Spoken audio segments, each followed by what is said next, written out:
Welcome in to the latest episode of that SEC podcast. I'm your host, Michael Bratton. I go by SEC Mike on a Twitter machine.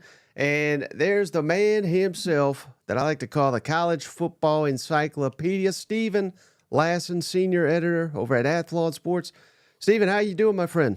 Mike, I am doing well. I am fired up for this weekend's slate of games. It's just a few days away. It feels like we just got done with a huge weekend of matchups, and here we are this weekend with an incredible slate of SEC games that all feel like toss-ups. And I feel very conflicted in these predictions that you're asking me to make today. So Right. Well, don't feel too bad, Steven, because I've got to apologize to you and all the cousins out there. We're starting a little late. Hell, I didn't even know what time this show started. I literally just woke up and I screwed up. I was supposed to be here about 30 minutes ago. So I apologize to you, Steven. I apologize to all the cousins out there. But while I may let you down, my bookie will never let you down. Come on, presenting sponsor of the show, my bookie. Head on over to mybookie.ag. It's an online sports book. And if you put in that promo code, that SEC, once you put in your initial deposit, they'll match whatever you put in. As long as you put in $50 and a maximum of 1,000. If you put in 1,000, you'll have 2,000 to wager with here. Just don't listen to Cousin Shane's locks. Steven and I, we know what we're talking about when it comes to locks. So I'm fascinated to see who you lock up here, Steven, as we get into your picks. And don't forget, Cousin Shane, he'll be on in an hour. So I do know that. I mean, I've got some things down. We're going to do a mailbag show, back-to-back Wednesday edition of the podcast. But But how much consideration did you have to give to these games, Steven? Because I could tell you're nervous about your picks. Mike, I have given a ton of thought to these. I will tell you that this is how my week normally goes is, already like after Saturday night, I start looking at the slate coming up, and I looked at the spreads when they came out, sort of made some initial predictions. After we talked on Monday, tweaked them a little bit, tweaked them Tuesday, and I've tweaked them about 6 or 7 times since then. So, I know we talked about this a little bit on Monday, and I don't know if you feel this way still too, but I really feel like this is one of the more unpredictable slates that we've had in an SEC weekend in some time. It's just like you go down the spreads. I mean, 2-3 points for all these games. It feels very unpredictable.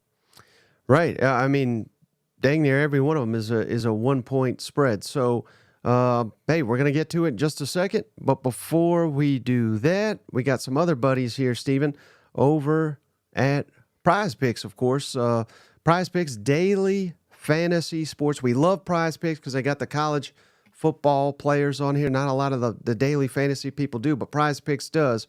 You put in $5, you get 50 instantly over at PrizePicks. And I was totally unaware of this, Steven. You may be aware, I don't know, but basketball season is about to start. So they got a special right now at PrizePicks. So the way it works, all you need to hit is 2. You hit 2 selections, you win. They're giving people, Steven, 1 for free.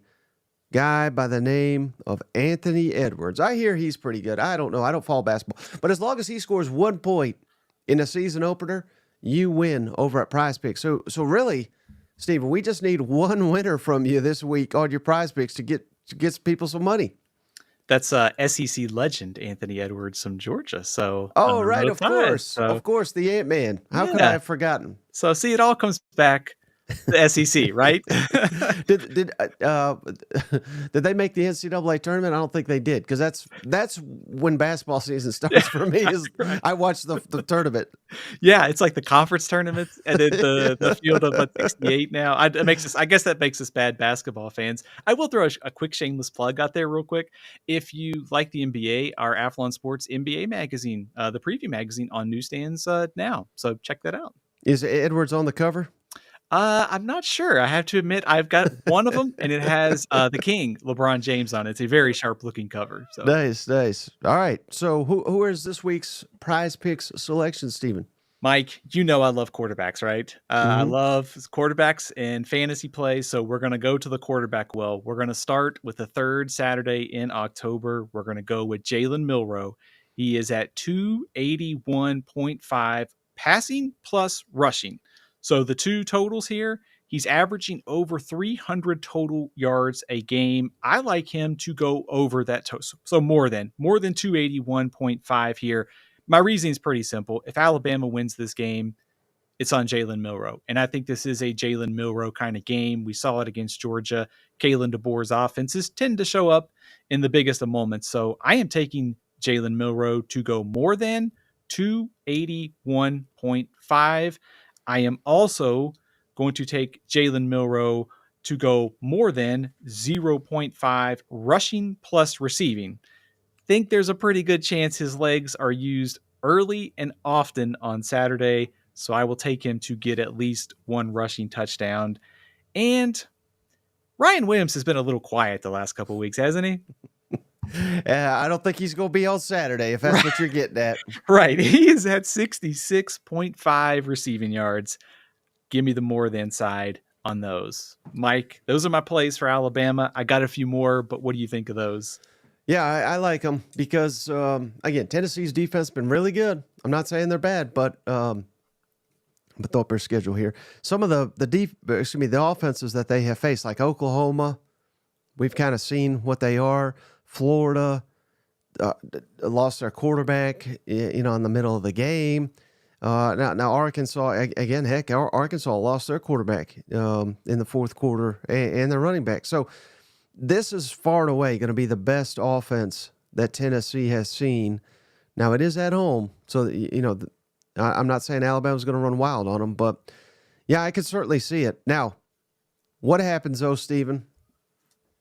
And I don't want to be revealing your prediction because we're going to get there in just a second. But if Tennessee corrals Jalen Milroe and limits him to standing in the pocket, I think that would be a huge key, and I think that would be an indication that Tennessee wins and your PrizePicks fails. I totally agree with you. I think how Tennessee's defensive front matches up against Alabama's offensive line is one of the most important matchups here. And also, too, speaking of PrizePicks, Jam Miller, he's at 44.5 rushing yards. Seems like Alabama might try to get Justice Haynes and Jam Miller involved a little bit more in the ground game too. So, I'm not playing the Jam Miller thing this week, but I also could see, like, if you're a little bold in these predictions, maybe you look at him in the over, or the more than side of that. But I think for Jalen Milroe, his rushing in this game, if Tennessee corrals him, they probably win this game. Mm-hmm. Which means he'll probably have 200 yards rushing. All right. Any other PrizePicks here? I'm going to go to the Georgia and Texas game. I will say, to go back for a second, I'm tempted to take Dylan Sampson to go more than 98.5. It's very difficult to get a read on the Tennessee offense coming into this week. So it's sort of like what I'm considering later this week. So keep that on the back burner if you're playing over at PrizePicks. But I'm going to go to Georgia, Texas, and I'm going to take the two quarterbacks here. Carson Beck is at 265.5 passing yards. Quinn Ewers is at 255.5. I like the more than side on both of these. And I can also talk myself into taking Dominic Lovett. He is at 55.5 receiving yards. I like him to go more than in this game, Mike. I think the two quarterbacks, we know Georgia's secondary has had some issues this year. Are we getting lulled to sleep by them? Does this defense step up on Saturday? That's a huge question. Texas has not faced an offense like Georgia. So I'm going to bank that this might be a little bit more of a higher scoring game than our good friends out in Vegas have. So I'm going to take the two quarterbacks to go more than those two passing yards and also give me Dominic Lovett. Interesting. So based on that logic, man, we could be in for a real classic of a game, like maybe the best game of the season. Is that too bold to say? I don't think that's bold at all. I think Alabama, Georgia was kind of the game of the century one this year. This is probably game of the century two. We saw Georgia, Alabama trade punches and fireworks for roughly about 2 quarters there. I think this one's going to be pretty much the same, and it might even be a little bit closer back and forth than the game we saw between the Tide and the Bulldogs. So I'm expecting points. And if it comes down to a last-second 12-man substitution penalty, for anybody that didn't miss the news, I don't can't recall this ever happening, Stephen, where the NCAA has changed the rules in the middle of a season right after a big game. But heck, I didn't catch this live because I didn't even watch Oregon Ohio State. I could care less. But more power to them. I'm not saying those are bad teams. I'm just not even interested. But anybody that missed it, Oregon ran 12 guys onto the field at the end of the game, ran some clock off, and basically that was intentional just to limit Ohio State to a final play. And the NCAA has made that change. If that happens, the final 2 minutes of a game, and there's 12 men on the field, then it's still a penalty, but the offense will have the option to decline running the clock, which obviously if they're down, they're not going to run the clock. So it's pretty wild, Steve. Have you ever seen that before where they change the rules in the middle of the year? Mike, I can't remember a time. If it has, it's been pretty rare. I think it's easy to be the NCAA is easy to be a punchline, but I actually think they got this right. It's sort of like exploiting a loophole that Dan Lanning and Oregon did, and so closing it's probably a good thing because it probably cost Ohio State one play, which might have made a difference in that game. You can be forgiven for not watching it, Mike, because LSU Ole Miss was going down to the wire and Tennessee and Florida were on. And so was Vanderbilt and Kentucky. So it was an action-packed Saturday night. It was a little Bill Belichickian, if Yes. that's even a word. You know what? A guy that skirts the rules. Absolutely. That's a good call. I like that. Well, you know what else is a good call? Cousin JR. What a man. What a man he is. He just gifted another membership, this time to Bill Free. Oh, I'm sure I butchered that. I apologize. Cousin Bill, come on, get in the family. I don't know how to say your name, but I do apologize for that. But, man, JR, what a legend. What a legend. Cousin John says JR is playing Santa again. I like that. All right.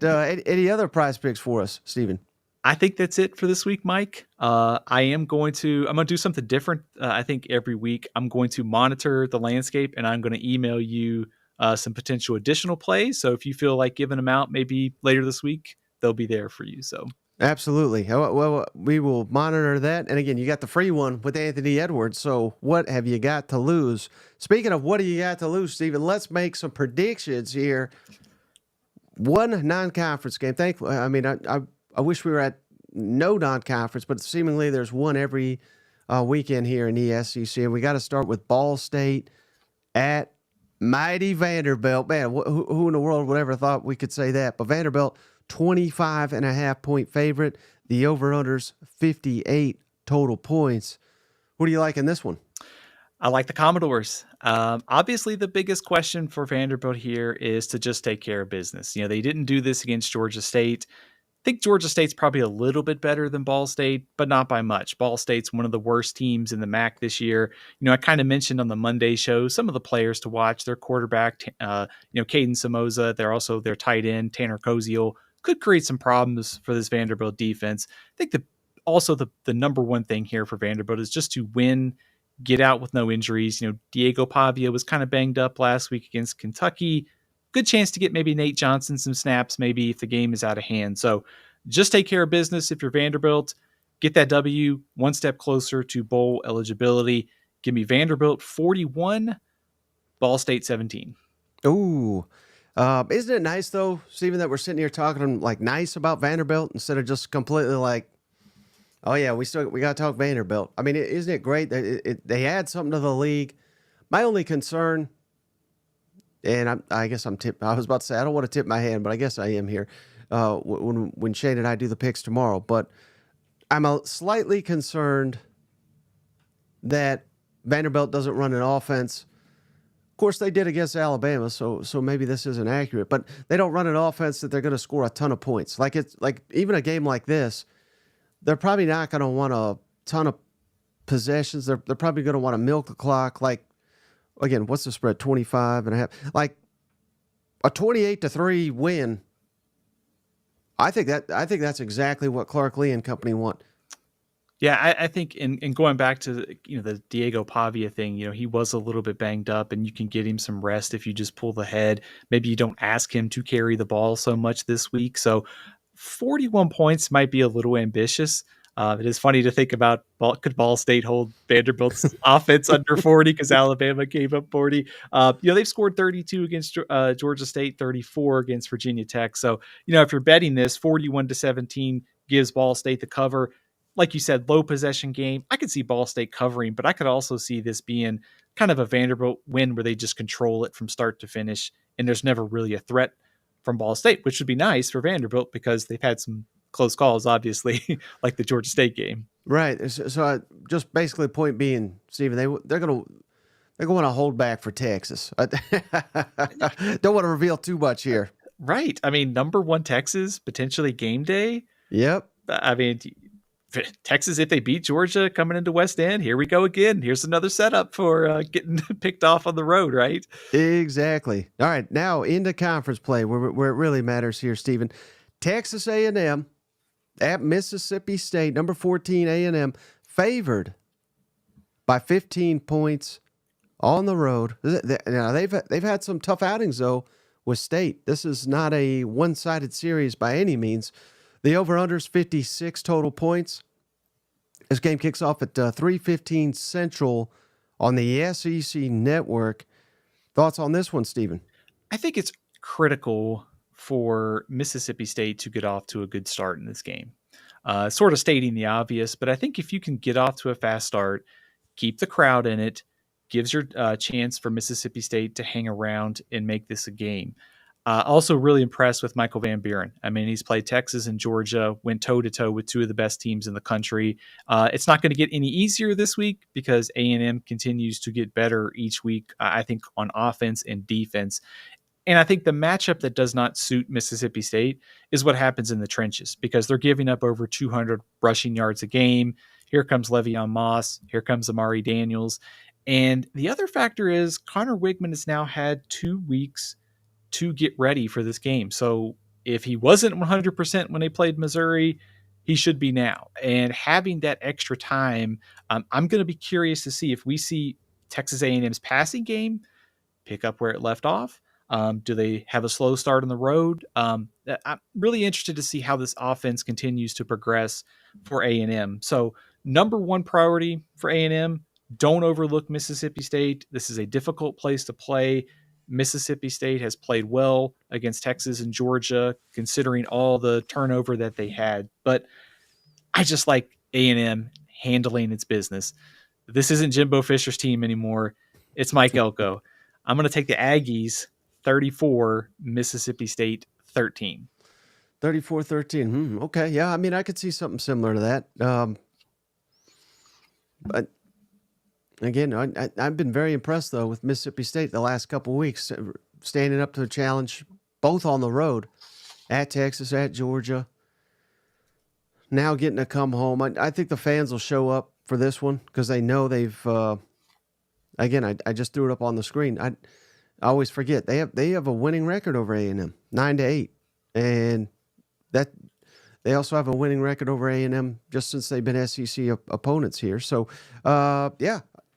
I think this game could be tight, but if Texas A&M continues to progress, I think you could be right on the money. I mean, again, there's a lot of issues at Mississippi State and even Texas, had they not turned the ball over a couple times. Same thing with Georgia, really would have blown Mississippi State out. So I know I'm talking out both sides of my mouth here. I'm trying to give them credit, but I'm also saying you can clearly see a gap here.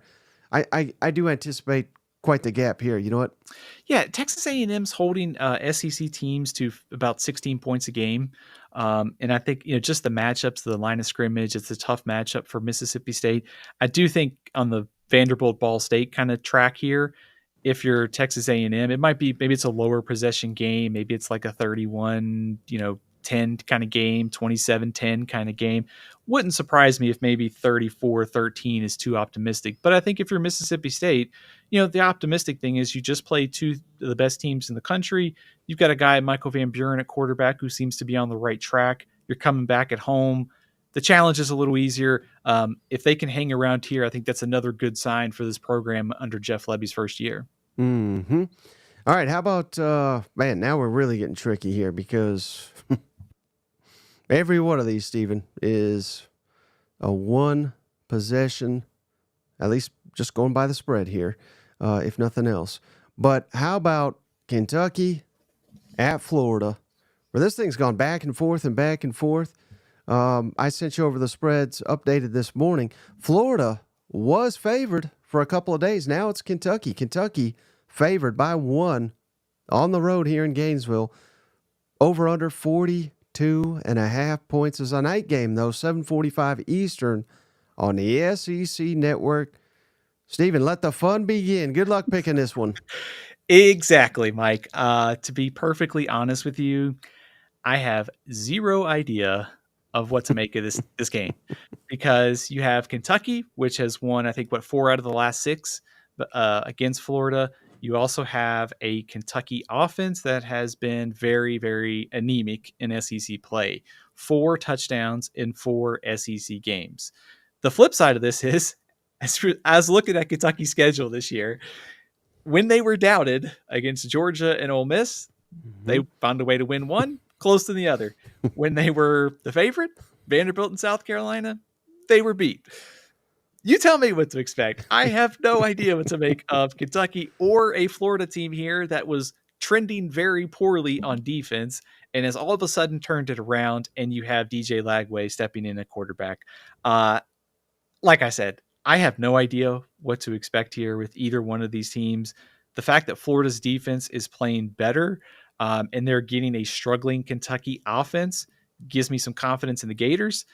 I have confidence in Kentucky because they've controlled this series recently. So how about this? Florida 23, Kentucky 20. Hey, how about this thought, though? I'm going to throw up Florida's schedule here.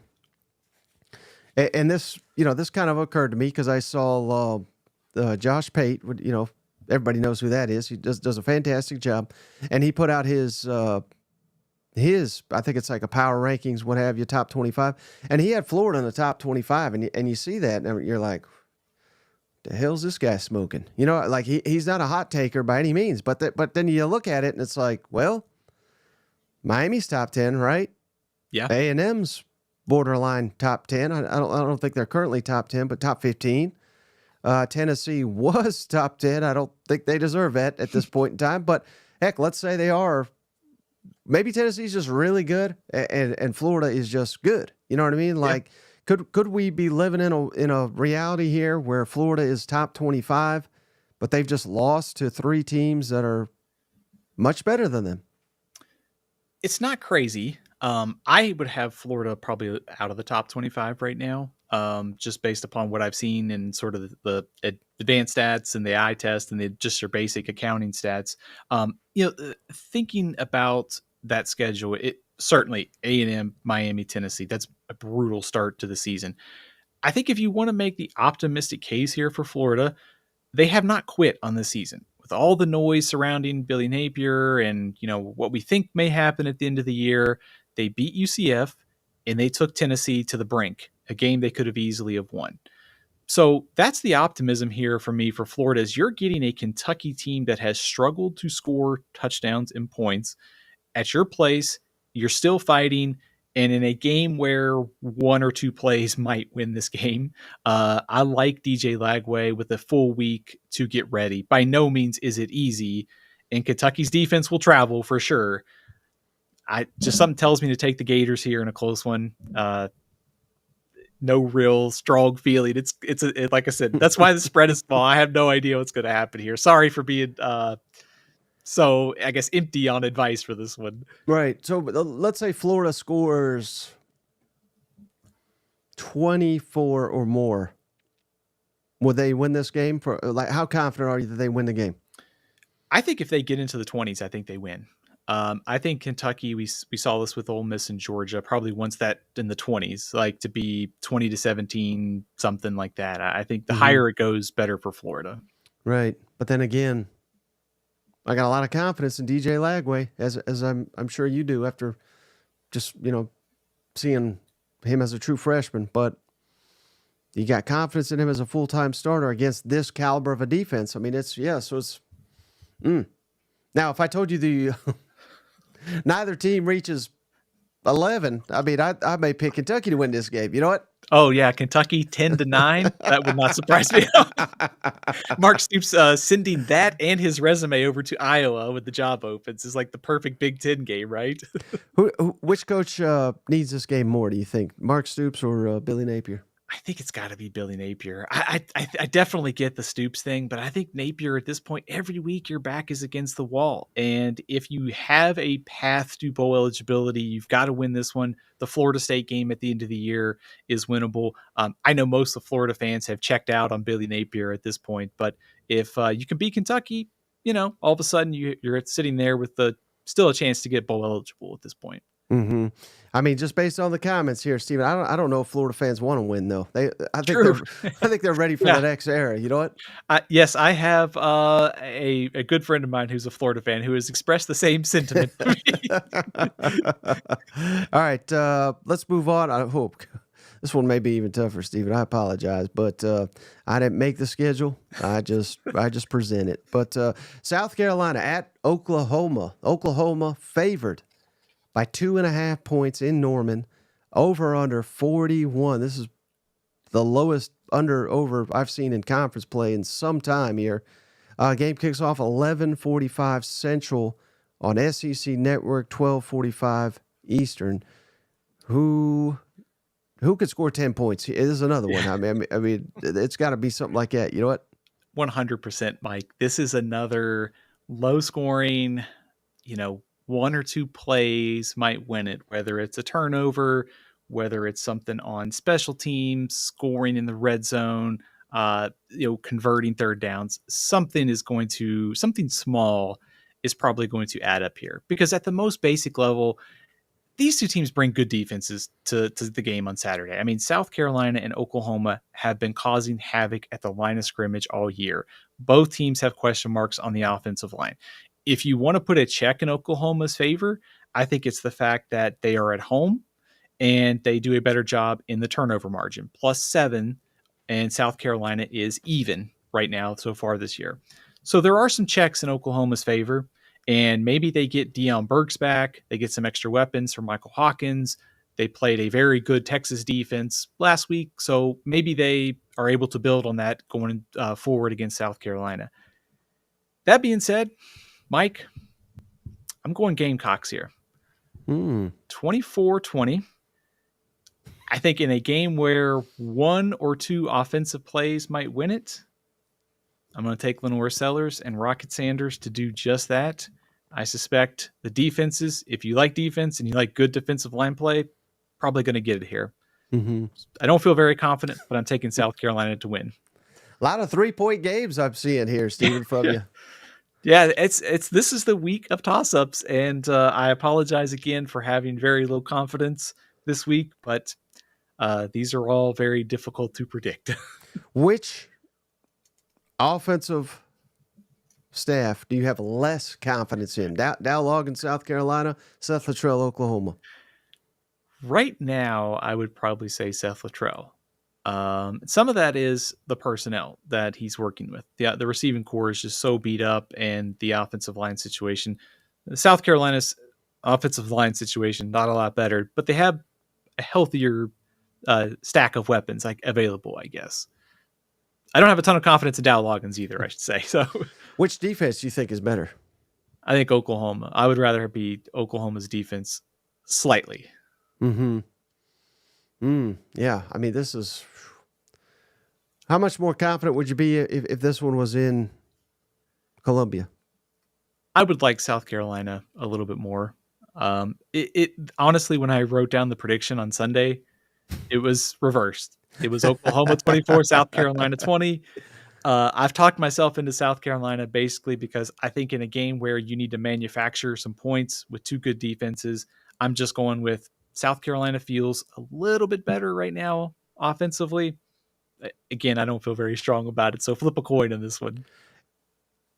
If Oklahoma does not win this game, as you are currently projecting, do they make a bowl game with anybody just listening? Here's the schedule. South Carolina at home. So again, Steven, not very confident, but he's saying the Sooners lose it.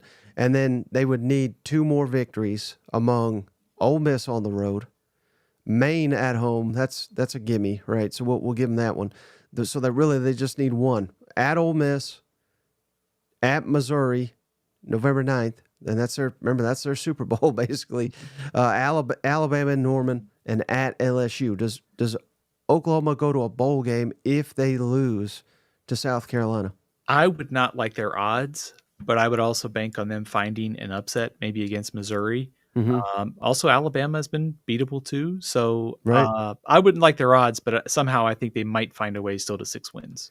Right. And again, I say the same thing every week, and yet I continue to do it.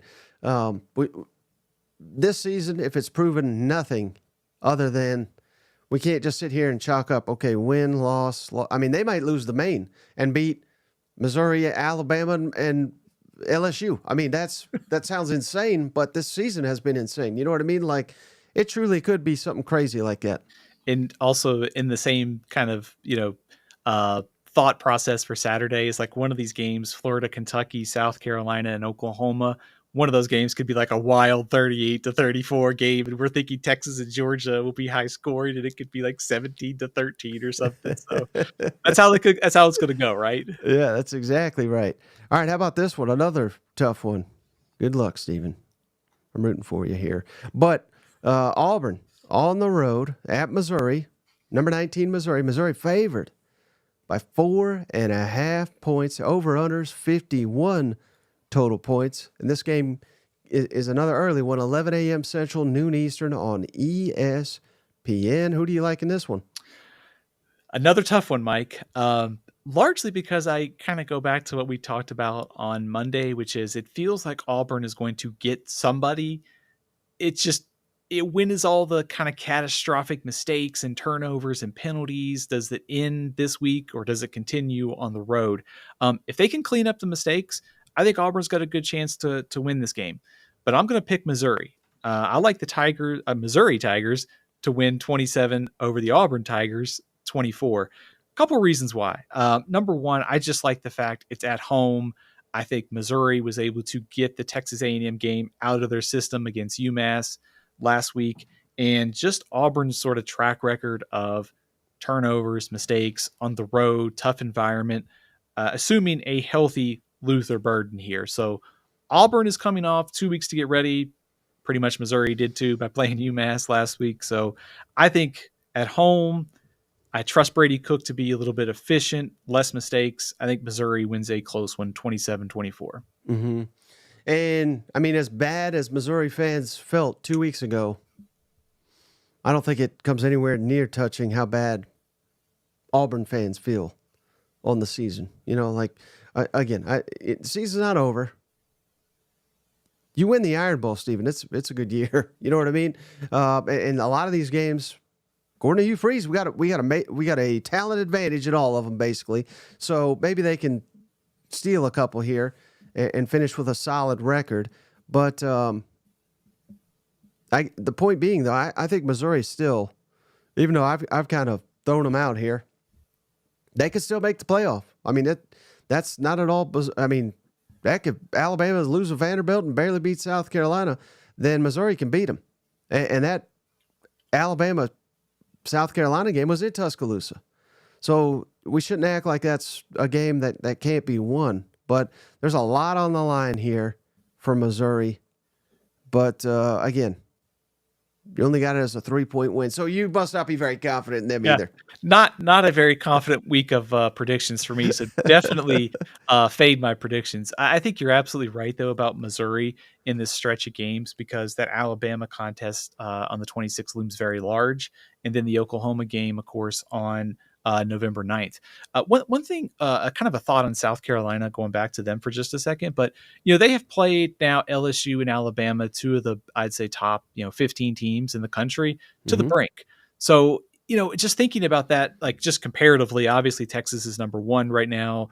I don't know if it means anything, but it's also one of the factors that I considered is that, hey, South Carolina's played pretty good against Alabama and LSU, and maybe that carries over to the road. So apologize for getting an extra nugget in there on the South Carolina game, but yeah. No, I hear you, because I mean That's what this week is, Stephen. We're trying to find these little nuggets to why will this team perform? Why will this team perform? Why won't this team perform? And I mean, this legit. We say this all the time, but this is so true. This weekend, this could be the best weekend of the season, with virtually every game outside of Texas A&M, Mississippi State being a toss-up. Absolutely. I mean, the fact that all these spreads are close, and you also have Texas A&M going on the road to play Mississippi State, where top teams on the road, or Starkville can be a difficult place to play. This screams it is going to be an unbelievable week of football, but also very tight on the scoreboard at the end, which makes for great games for all of us, right? Yep. Hey, shout out cousin Benjamin, man, what a guy! He just gifted 5 memberships on the channel. I heard. I believe it was cousin Benjamin on Feinbaum's show the other day. How about that, Stephen? Oh, nice. And he gave us a shout out. So we really appreciate you, cousin Benjamin. He gave McDiddle, what a name. McDiddle is now official cousin. Daniel, Jim Mack. I hope that's Jim McElwain there. That's going to be awesome. Darren Travel Vlogs and Jamie Gunther. Welcome to the family. All right, Stephen. Thanks for the Jim McElwain thing. Now I got the shark picture stuck in my head. How about this one? This is, again, look at these footballs here. LSU, number 8 LSU at Arkansas. Arkansas is not ranked. They are underdogs by 3 points, but at least by these metrics that I have up, they're favored in nearly every category. Now, that doesn't guarantee anything, but that kind of stunned me when I was putting together my weekly data here. Over-under for this game is 55.5. Game kicks off at 6 p.m. Central, 7 Eastern on ESPN. And the latest on Taylon Green sounds like he is going to play, as Sam Pittman has kind of made note of, and insiders are now reporting. So take that into consideration. But how do you see this game? The battle for the Golden Boot here, Stephen. That's great news for Arkansas if Taylon Green is going to be able to start on Saturday night. And also, I think the question then becomes, at what percentage is he? Is he 100% able to move around? Because his mobility and his legs are going to be absolutely crucial to Arkansas winning this game. If he is at less than full strength and he's not giving you that mobility, I think it's going to be tough for Arkansas to win this game. Now, that being said, I do think the Razorbacks are going to play really well here, and I would not be shocked at all if they win. The question of Taylon Green's status looms large, but also Arkansas getting LSU at night a week after LSU beat Ole Miss. The setup for this game is perfect for Arkansas.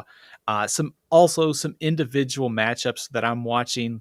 What does Arkansas do on the pass rush to affect Garrett Nussmeier? What does LSU defensively? What are they going to be able to do? Because they are trending in the right direction defensively. They got after Jackson Dart last week.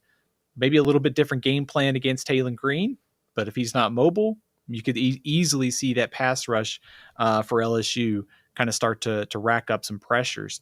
I think it's critical. The start of this game could be really crucial here, because if you're Arkansas, like the Tennessee game, staying in the game, moving the ball early, kept the crowd in it.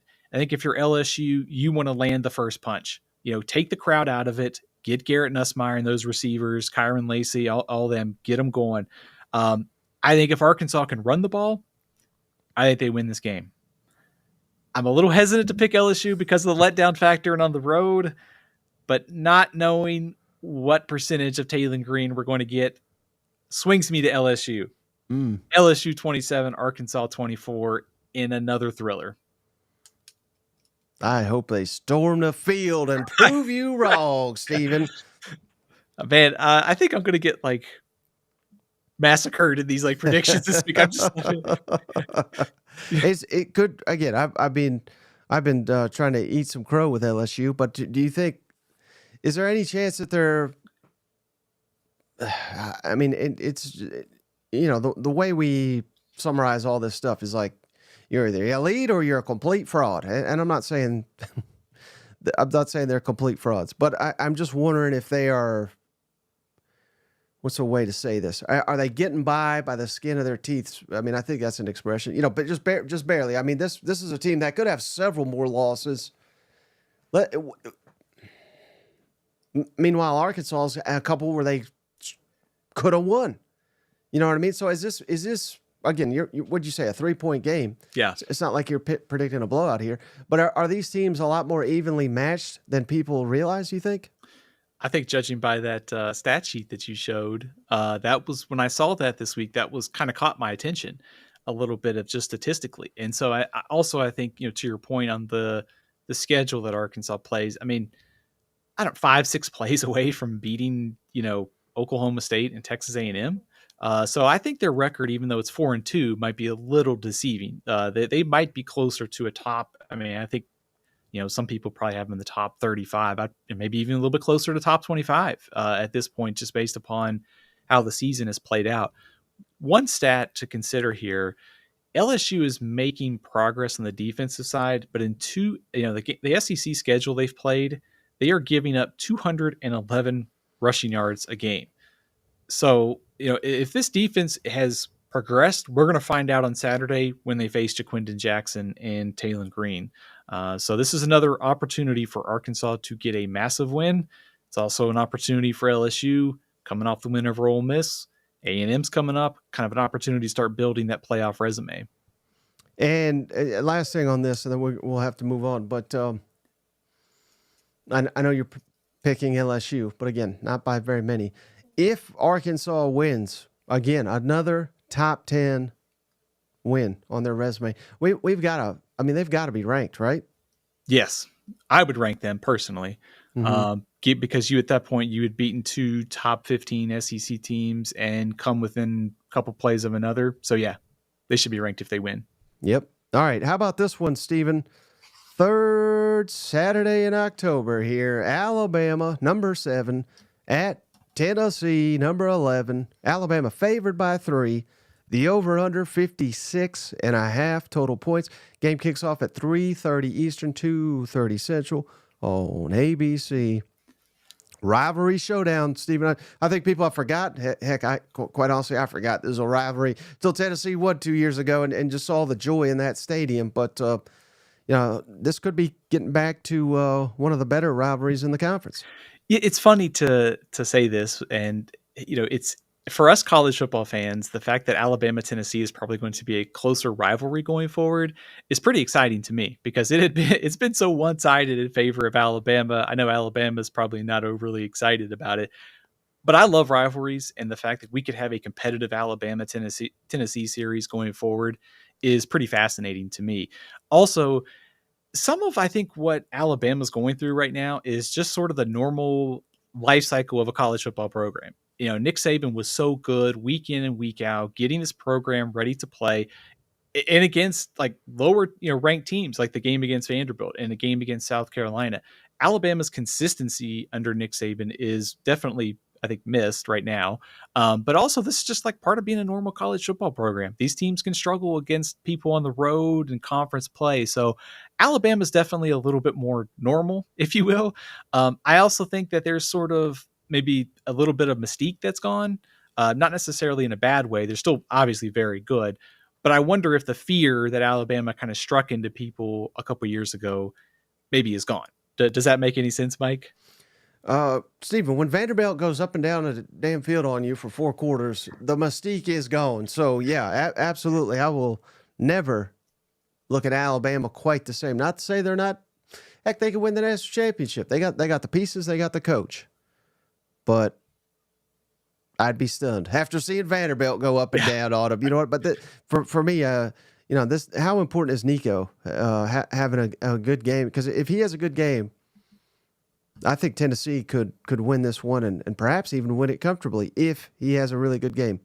Absolutely. And I think there's one kind of factor that's in the back of my mind for this game is, Tennessee 2 years ago in Knoxville, obviously it was different schemes, different players, different coaches, but they had Alabama secondary just completely out of sorts in that game. And so I am going to be very curious at home with the tempo that Tennessee can use. And we saw this after the Vanderbilt game, the there was players out of position, getting the calls in.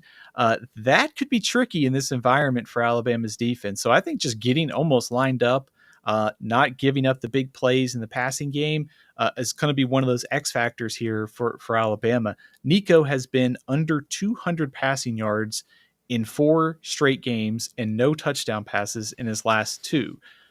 This is definitely a game where if you're Tennessee, you've got to have him play at a better level than we've seen. It is strength versus strength. It's Milroe against that Tennessee front. It's weakness versus weakness right now. Seems weird to say it, but Tennessee's offense and Alabama's defense, they're struggling. So I've got my eye on the offensive lines here too, because which is going to be able to protect. I know it's almost weird to say this, but I do think Tennessee's not that far off offensively. They can get better protection. They've had some guys open. They've had some penalties. Clean some of that up, and I think they can make some plays in the passing game.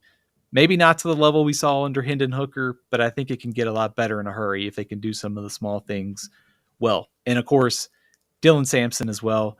Does he get on track this week, or does Alabama keep him in check, which puts a lot of pressure on Nico. So many factors here. I'm going to take Alabama 30, Tennessee 27 in a close one. Well, at least you didn't have it as a 3-point game.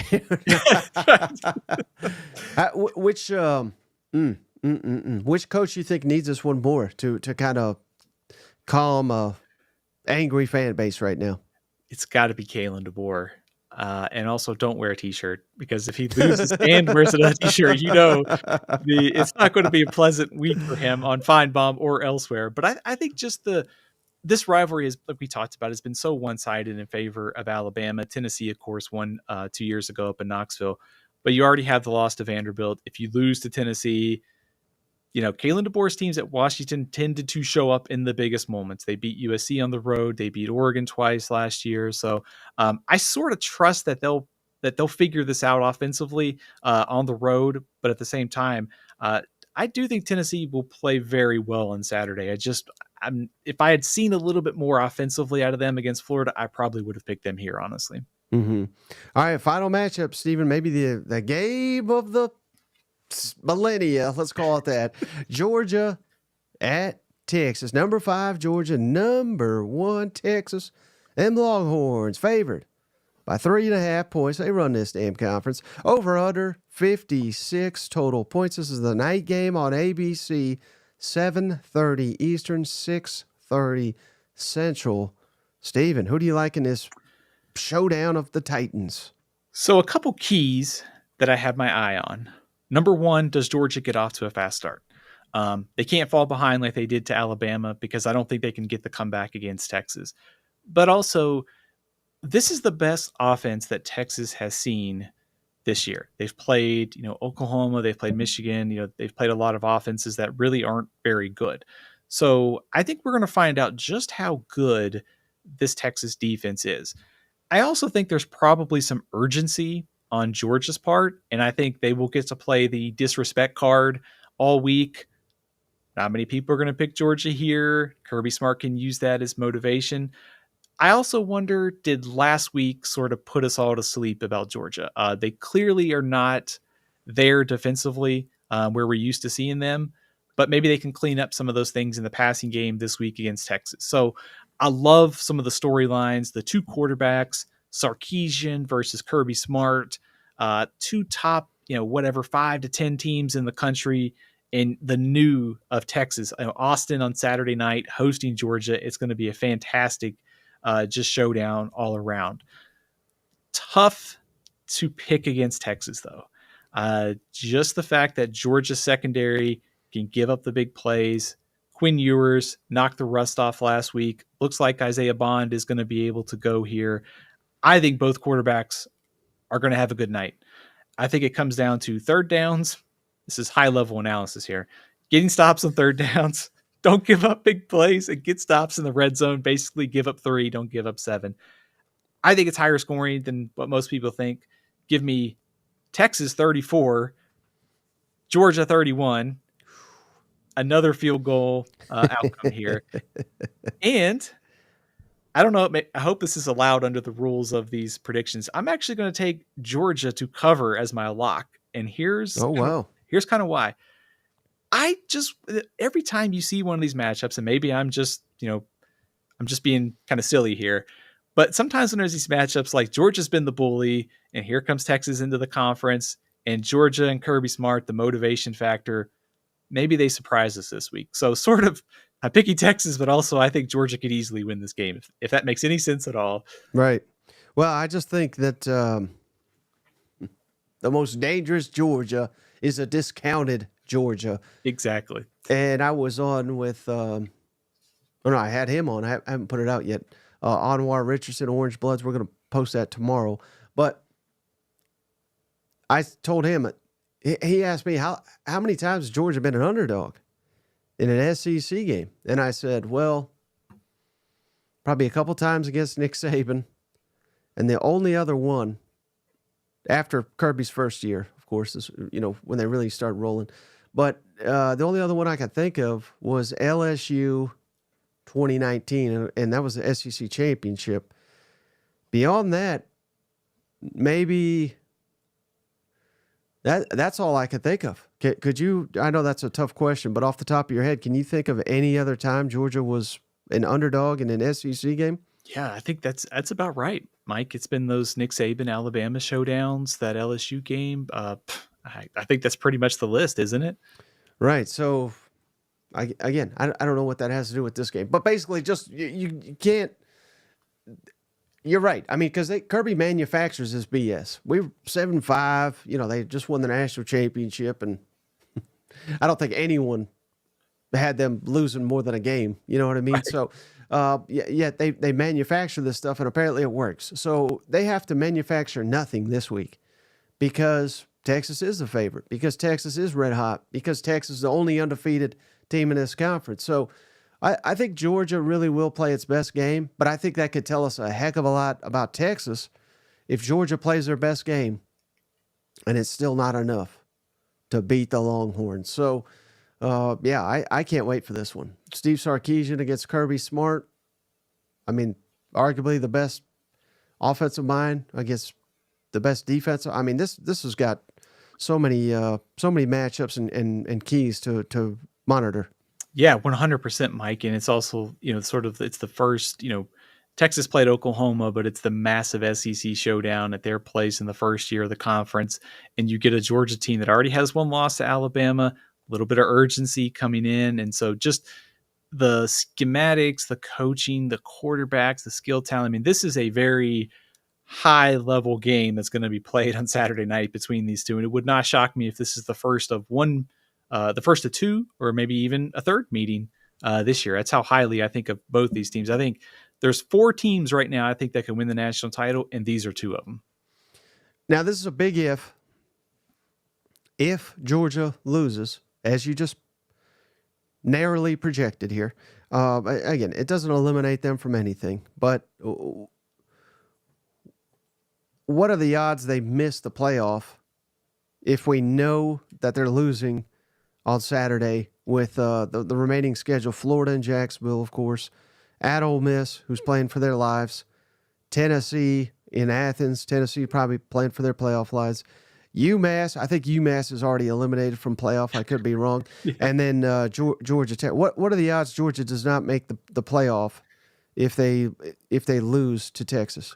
I still think they are, I wouldn't say a lock, but I think if they win and beat Ole Miss and beat Tennessee, I think they're in great shape to make the playoffs. So I think a loss does not eliminate them. If they get blown out, that's a totally different story. But still having those games against Ole Miss and Tennessee gives them a chance to get in the playoff with 10-2 and 2 top 15 victories still to come. And Clemson is also working its way back into the top 10. So the resume would still be pretty solid. It wouldn't reduce their playoff hopes by much if they win out, I think. Now, one final thing for you, Steve. Let's say Texas wins, as you just predicted. Are they a lock for the SEC championship game, you think, if knowing that they beat Georgia? They've got to go to mighty Vanderbilt, an Arkansas team.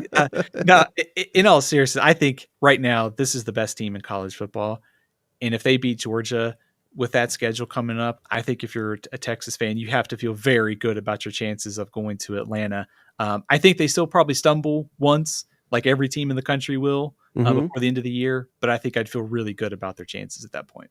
All right, Steven, I'm going to let you off the hook here. No more tough decisions need to be made here. Before you go, can you remind the audience how to follow you and how to find your work? Absolutely. You can check out all my work at athlonsports.com. You can follow me on Twitter at athlonsteven, Stephen LCFB over on Facebook and Instagram as well. All right, Steven, we appreciate you stopping by and dropping all this knowledge on us. We're going to be going live here in just a minute with Cousin Shane. We're going to do another mailbag edition of the show. But, man, I just can't wait for this weekend. And your torture is finally done, Steven. No more games to predict. You know what? Can't wait for Saturday, Mike, and good luck to everybody's team because this week is going to be really difficult. Be sure to, keep the cardiologist on speed dial. Right?